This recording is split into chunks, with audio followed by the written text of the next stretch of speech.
Davidson Isibo Ahimian, and I'm the presidential candidate of Grassroots Development Party of Nigeria.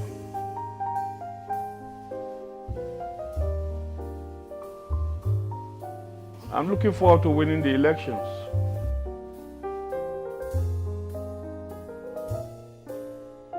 We are going to tackle security from two fronts, two major fronts, which I think is going to be quite a departure from the style that the present government is adopting. Like I've always said, we're going to tackle insecurity, especially with terrorism in the Northeast. We're going to be looking at a two-pronged approach. Domestic political economy and international political economy approach. And then we're going to be looking at the military approach. We're going to be looking at strengthening our armed forces. We're going to be looking at rekitting, retooling, re-equipping our armed forces, changing our inventory to modern inventory that is, required for 21st century asymmetric warfare kind of fights.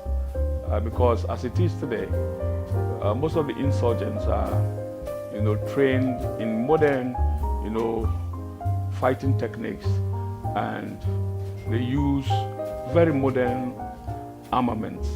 And so never in our history should terrorists, be better armed, better equipped than our armed forces. Ours is a regular armed forces, and theirs is a ragtag army. We cannot allow a situation where they will be better equipped. So when I become president, I'll be looking at retooling, rekitting, and rearming our armed forces in tandem with 21st century requirements. If you look at the world today,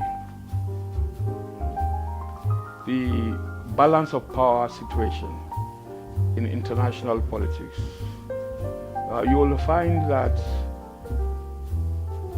Nigeria happens to be disadvantaged. Recall when President Obama was in power and the American government, the Nigerian government under the leadership of Goodluck Ebele Jonathan, Dr. Goodluck Ebele Jonathan, asked for arms to be purchased from the United States. We were denied. We asked for arms to be purchased from the United Kingdom. The United States prevailed on the United Kingdom to deny us arms purchase. We went to South Africa. We went to Israel. They further denied us. And then we went to South Africa. They denied us as a result of, the pressure mounted by the United States against our arms purchase. And so Nigeria went to the black market. You know how the whole thing burst. So it's important for leadership in Nigeria to understand the interplay of domestic political economy and international political economy when it comes to cooperation, seeking cooperation in the fight against terrorism, beyond even the fight against terrorism, in other things that have to do with your relationship with the international community. Your foreign policy has to be astute. Your diplomacy, the degree of your diplomacy, the level of your diplomacy has to be played to the hilt in a manner that will attract nations to your nation, in a manner that you have what you call the cooperation of not only international members of the international community, but even international organizations. They go a long way, international non-governmental organizations. They go a long way in ensuring that you have what you call a hitch-free relationship with other countries in the international arena. So all of these are within the ambit of the international political economy. It's a broad spectrum of things.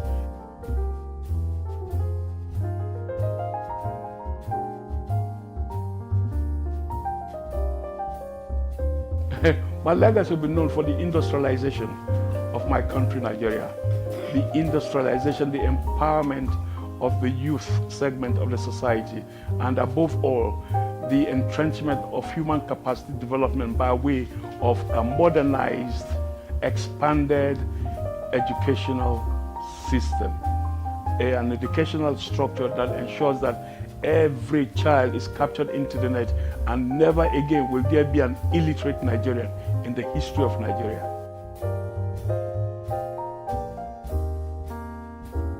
I must tell you the fact.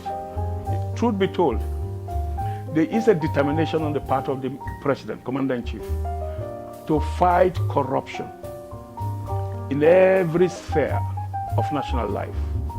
And that has been pursued. It's one of the good things I see in Mr. President. I think it is important that Nigerians know that the phenomenon of vote buying is actually an insult to their humanity.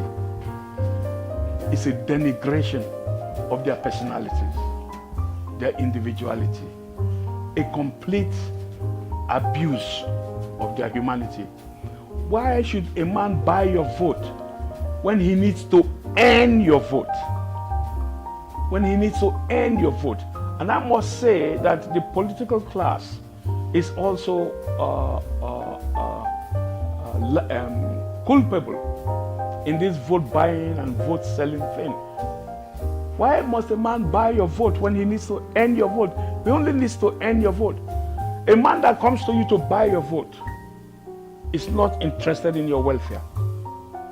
A man that comes to you to buy your vote, Nigerians should know that that kind of man has made democracy and governance transactional with regards to money, buying and selling, just as you buy tomato in the market. And that means you have been reduced to a commodity, tomato. Nigerians should know that they have more value, they have more worth than that. Nigerians should say no to vote buying. And anybody that buys their vote or tries to buy their vote immediately should have what you call a zero scorecard in their estimation.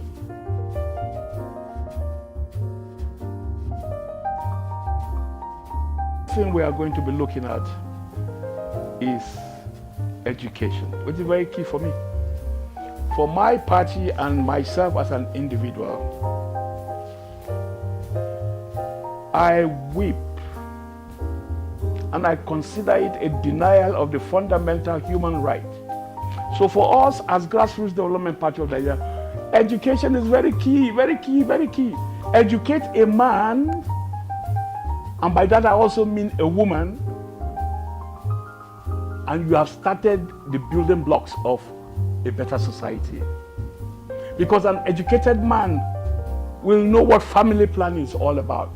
And just with only an announcement, he'll be able to comprehend what population explosion means and the consequences of population explosion to his immediate family. The other thing we'll be looking at is the healthcare system. The healthcare system. We intend to have primary healthcare to be accessible. And so we intend to build in every ward at least a primary healthcare center to be well staffed, well equipped, so that our people can be able to have access to Medicare. And we also look at the affordability. Drugs and such like will be made affordable. Because most of the people today, most of our people die from, diseases that are preventable, diseases that are combatable, but because of the exorbitant nature of pharmaceutical products. So we are going to be looking at more pharmaceutical industries coming into the country. We are going to be looking at tax waivers for raw materials that they need. So we are going to be having what you call an agricultural revolution.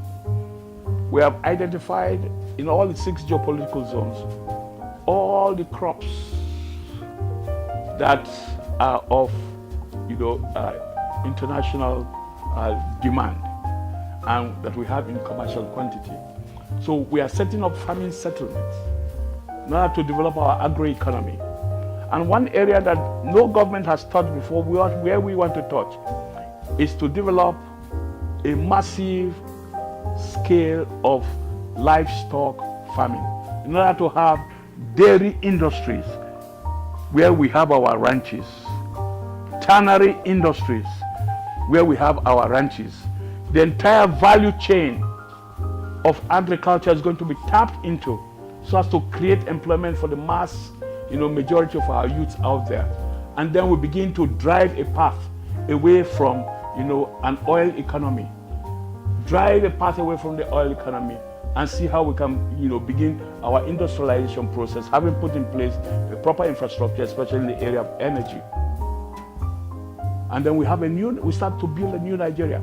A new Nigeria where Nigerians, even the average Nigerian, will have what you call disposable income in their pocket. He'll be able to raise his head above the water. He'll be able to send his children to school and they will have quality education.